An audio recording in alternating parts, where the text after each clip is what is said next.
Hey guys, Toya here. I've been one of those minorities that likes a Star Wars prequel trilogy back in the days. I've always liked how characters take the dark turn because of circumstances or motives changes, though Anakin's turning wasn't the strongest story established in many of the IPs out there, but because of the narrative, incredible character designs, and the amazing sets, Attack of the Clones and Revenge of the Sith were amongst my favorites in the prequel trilogy, and it's exactly these elements that made the film so memorable for me. 20 years after Episode 3, Ewan McGregor puts on his Jedi robe again as Obi-Wan Kenobi, and oh boy, the first two episodes are so great. The cinematography is great, the score is pretty good too. Similar to Dune, the combination of desert and grand scores always tickle that goosebumps in me.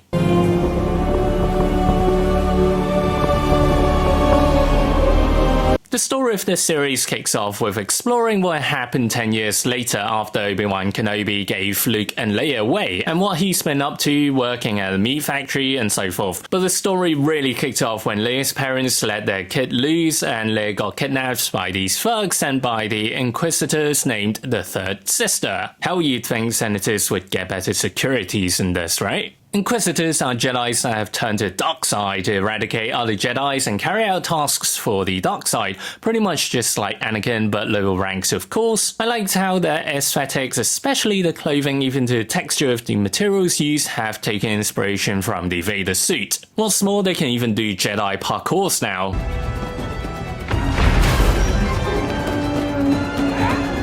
Oh damn. Also, I'm not sure whether it's just me, but somehow the fifth brother from the Inquisitors looked like Wong from Doctor Strange. Maybe this is another multiverse after all, eh? By the second episode, things really kicked off when we got to explore more of the universe, and Obi-Wan Kenobi is now in the cyberpunk world. Not that one, but this one. And it's great to see the creators expanding on the Star Wars universe. Here we get to see the guy, Kingo from the Eternals. To reinforce the notion of nostalgia, they just had to throw in that green top and the gloves for little Leia, which brings back so much memories of watching how Carrie Fisher carried this character back in the days. Come on. Still miss Princess Leia. As Leia is way too small for a 10-year-old and they needed an action scene because of reasons, Leia runs off, and this is where Obi-Wan Kenobi gets a chance to prove he's a Jedi and all's good. Make me float. You'll float too. You'll float too. Don't let go, Leia! No!